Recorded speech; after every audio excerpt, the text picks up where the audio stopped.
Hello everyone, maths मंत्रा में आपका स्वागत है। आज हम standard 6 chapter number 2 lines and angle से रिलेटेड कुछ क्वेश्चन कर रहे हैं।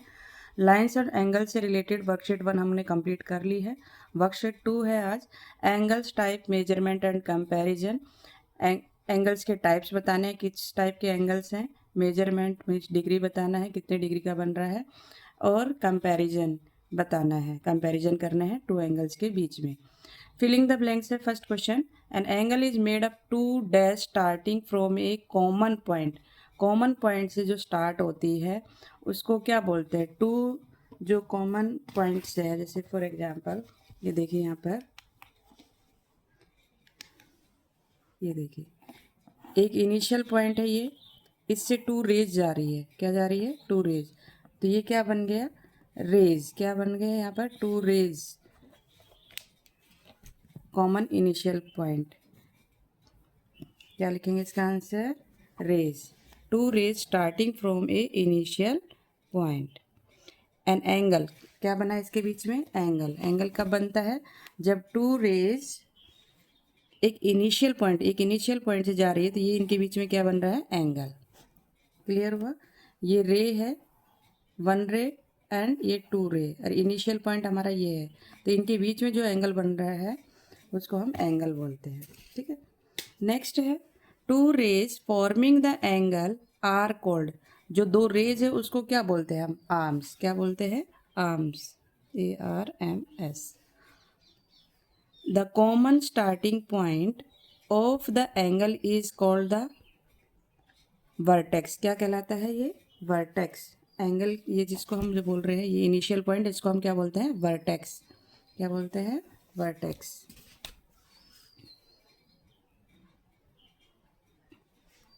देखिए यहाँ पर एक बार फिर से,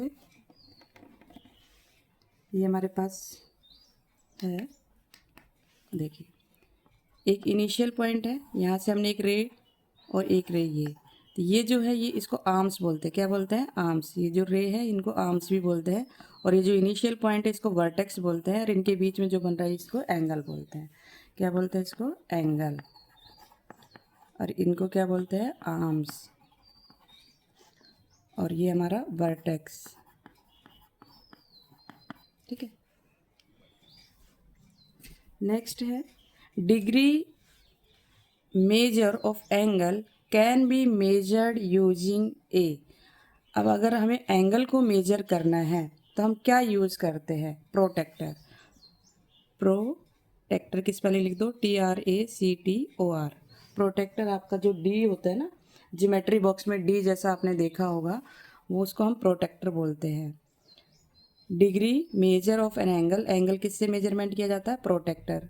कंपास बॉक्स में आपके पास एक डी जैसी शेप का होगा, उसको हम प्रोटेक्टर बोलते हैं। An angle greater than 180 and less than A complete angle is called. Greater than 180, 180 से बड़ा है, and less than complete angle. Complete angle क्या होता है? देखिए यहाँ पर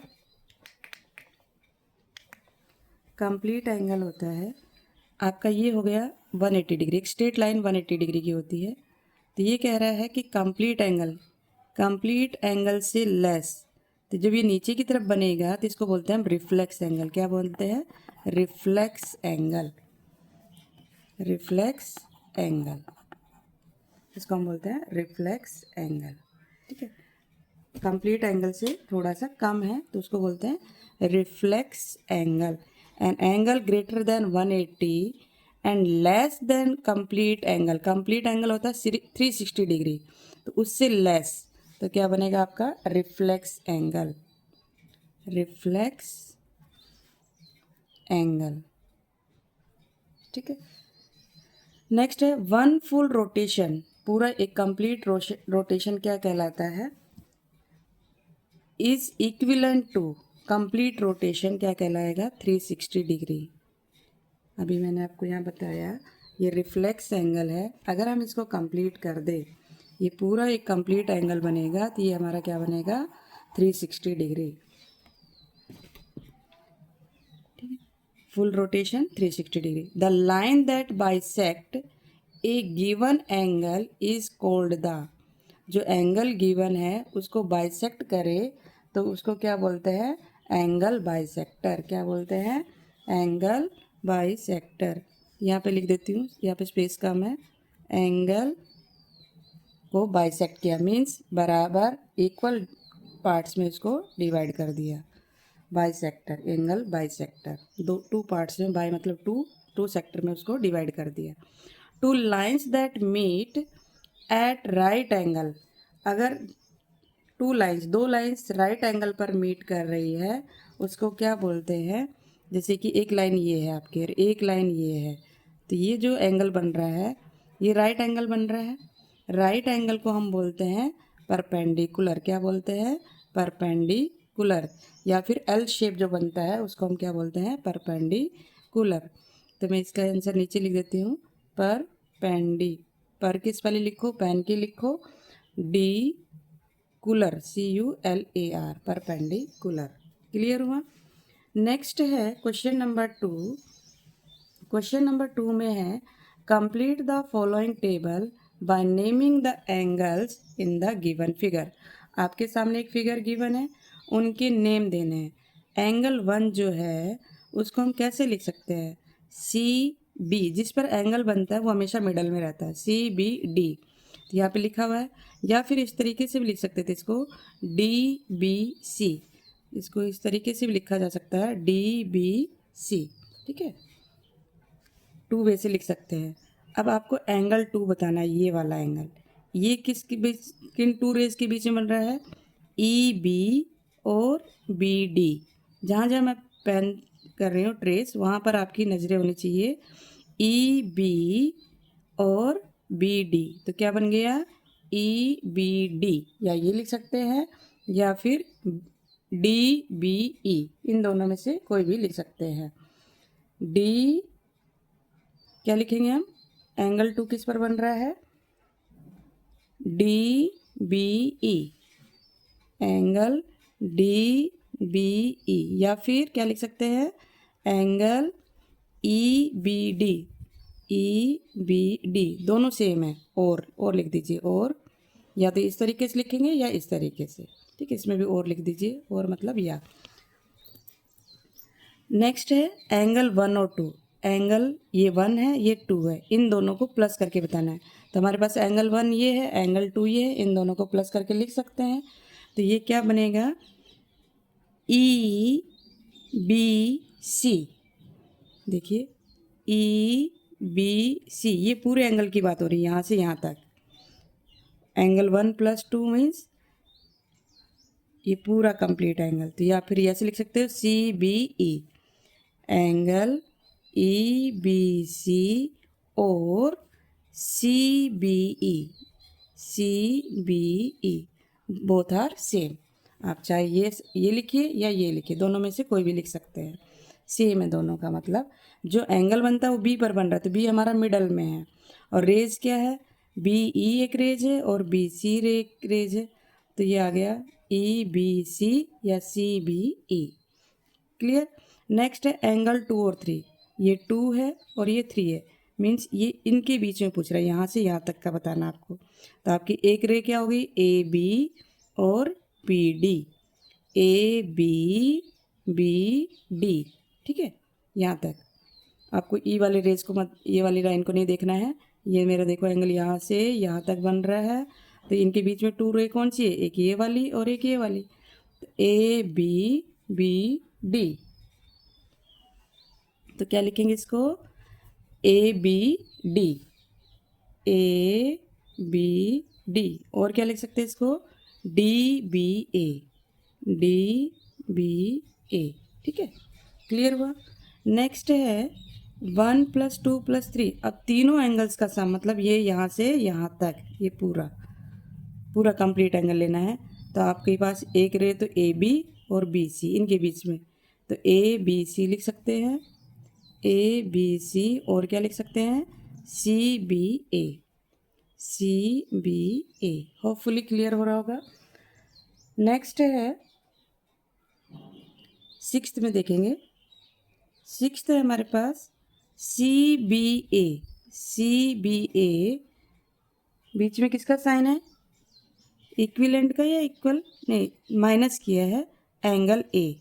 एंगल ए को माइनस कर देना है, मीन्स आपको ये वाला एंगल बताना है, ये यहाँ से यहाँ तक पूरे कंप्लीट एंगल में से, ये पूरे कंप्लीट एंगल में से ये वाला एंगल माइनस कर देना इतना, तो हमारे पास ये वाला एंगल पूछा है इसने, ये यहाँ से यहाँ तक। तो इसका आंसर क्या होगा? D B A, D B A. Clear हुआ? या फिर लिख सकते हो A B D, A B D, A B D.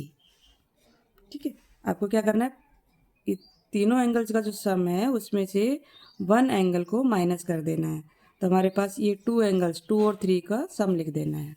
Clear हो रहा है? नेक्स्ट क्वेश्चन देखेंगे, मल्टीपल चॉइस क्वेश्चन है। मल्टीपल चॉइस क्वेश्चन में है हमारे पास, if two lines are perpendicular to each other then angle between them at the point of contact is. If two lines are perpendicular, दो line perpendicular है, means L shape बन रही है आपके पास, to each other, then angle between them at the point of contact, इनके बीच में जो एंगल बनेगा कितने डिग्री का बनेगा? एल में मैंने बताया था कितने डिग्री का बनता है, 90 डिग्री।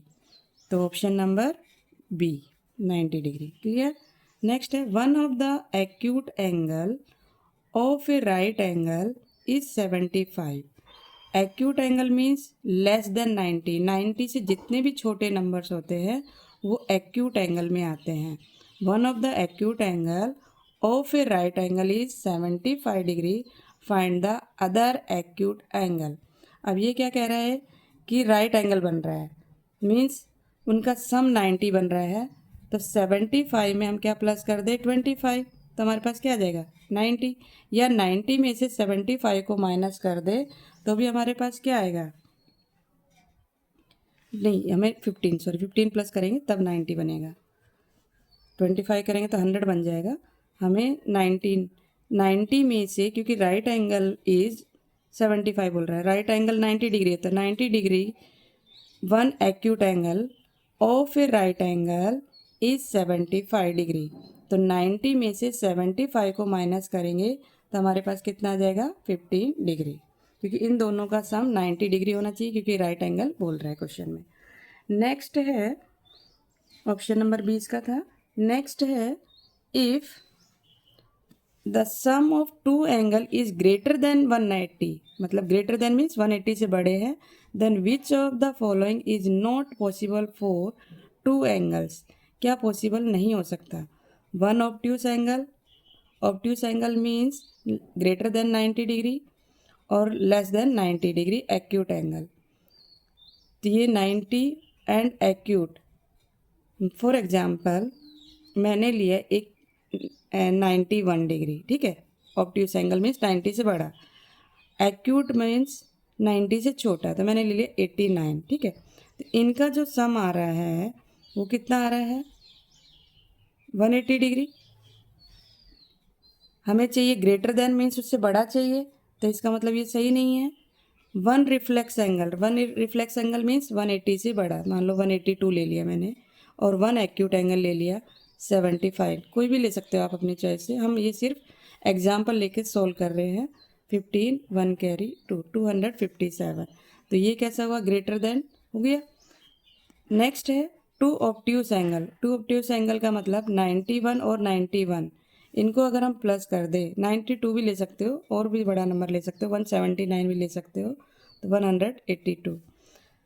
तो टू राइट एंगल, दो right angle means 90 plus 90 180 degree. तो अब इसमें ऑप्शन क्या बन रहा है कि if the sum of two angles, ये तो हमने मान लो ये 92 ले लेते यहाँ पर और ये 89 लिखते तो 181 हो जाता, ये बड़ा हो जाता, ठीक है। अब इसने कहा विच इज़ नॉट पॉसिबल, जो पॉसिबल नहीं है, तो हमारा कौन सा है, राइट एंगल। राइट एंगल में तो क्या बनेगा, 180 डिग्री बनेगा, ना उससे कम बनेगा ना ज़्यादा बनेगा। तो ये स्टेटमेंट कैसा हो गया हमारा, मतलब ये फॉल्स नहीं, इसको हम बोलेंगे ये हमारा राइट आंसर है। थर्ड का क्या हो गया, डी। आपको एग्जाम्पल के थ्रू समझाया मैंने कि आप कोई भी नंबर ले सकते हो। ऑब्ट्यूस का मतलब होता है 90 से ग्रेटर, 90 से बड़े, और एक्यूट एंगल मीन्स 90 से छोटे नंबर लेने हैं, उनको प्लस करके देख लेना है। अगर वो 180 से ग्रेटर आ रहे हैं तो मीन्स ये सम्स राइट है यहाँ तक, और जो नहीं आ रहे हैं या उसके इक्वल आ रहे हैं तो वो आपका आंसर होगा इसके अंदर। होपफुली आपको यहाँ तक समझ में आया होगा। नेक्स्ट क्वेश्चन हम नेक्स्ट वीडियो में देखेंगे क्योंकि वीडियो बड़ी हो रही है। अगर आपको वीडियो अच्छी लगी हो तो लाइक शेयर एंड सब्सक्राइब करना ना भूलें। Thank you.